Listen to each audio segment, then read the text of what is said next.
Chers internautes d'Ekivu Morning Post, bon début de semaine à vous. Cet espace, c'est un moment d'échange entre les journalistes d'Ekivu Morning Post et vous. L'actualité du jour, commençons, et la question qui va devoir nous intéresser dans ces premiers numéros de la semaine, c'est l'information de cet enfant de 6 semaines volé au centre d'enrôlement des BAI. Incroyable mais vrai également. La question qui va devoir nous intéresser, ce sera la question sécuritaire. Ça, 50 maisons, incroyable mais vrai, cambriolées en commune de Karisimbi. Voilà donc l'alerte que lance les conseils communaux de la jeunesse. Et puis nous allons chiter avec ces retraits du 23 dans certaines entités. La population a observé d'une manière spontanée les retraits du 23. Voilà donc l'ossature de l'actualité du jour pour ce lundi. Abonnez-vous à la chaîne pour découvrir la suite de la vidéo.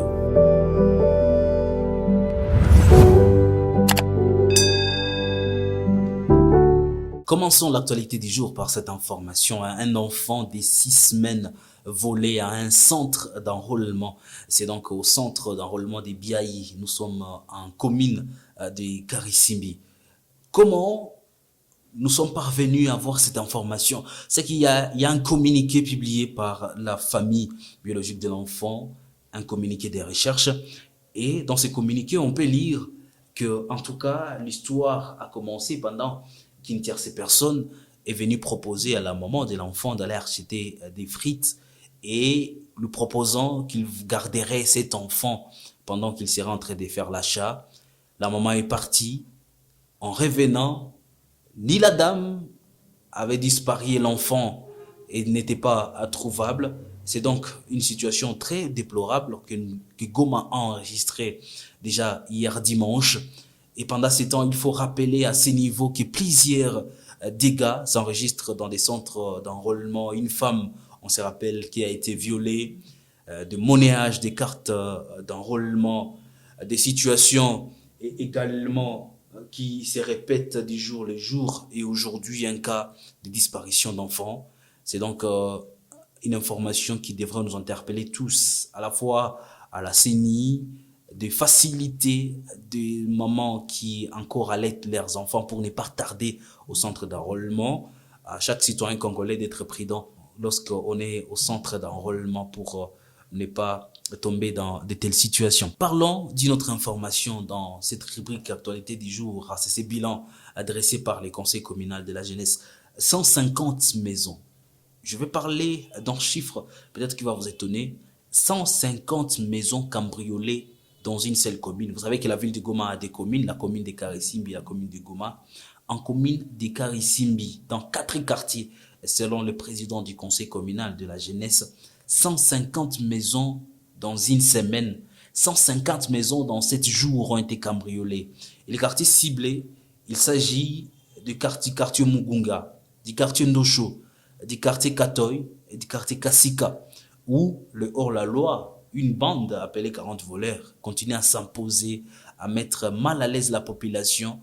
Et tout cela, malheureusement, les conseils communal de la jeunesse regrette de voir que de telles situations se passent sous les regards impuissants des autorités qui deviennent à un moment tardives à faire des interventions qui pourra soulager la population.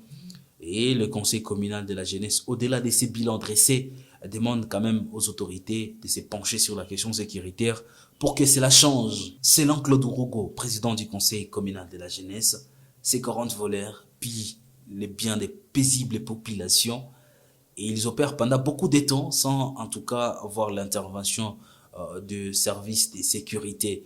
Ce qui fait mal à un moment. C'est aussi l'occasion d'appeler les autorités à se pencher sur la question pour en tout cas soulager la souffrance de la population qui vit une situation difficile liée à l'économie de la province avec des guerres. Aujourd'hui, les prix des denrées alimentaires a galopé. Y ajouter de l'insécurité, c'est une situation peu confortable, une situation invivable, et nous espérons que les autorités seront donc attirées par cette alerte du conseil communal de la jeunesse. Et pour finir l'actualité du jour, peut-être vers le respect du cessez-le-feu tel qu'annoncé par plusieurs rencontres de chefs d'État membres de l'EAC. Subitement, l'M23 s'est retiré et le FARDC a pris contrôle de Kibirizi déjà depuis l'avant-midi de ce lundi. À Moussou également, la population indique que la M23 s'est retirée avec des blessés qui suivaient des soins au centre, à l'hôpital de Moussou. C'est donc les retraits enregistrés dans certaines entités de la province du Nord Kivu. On va continuer à observer avec vous pour comprendre qu'est-ce qui serait à la base de ces retraits longtemps voulus par plusieurs Congolais, mais qui avaient du mal à être matérialisés. Ça sera donc la fin de l'actualité du jour. Merci à vous de l'avoir suivi. Merci à Gizma Sirika qui était derrière la caméra. Mesdames et messieurs, on se retrouve très prochainement avec le même plaisir. Portez-vous bien.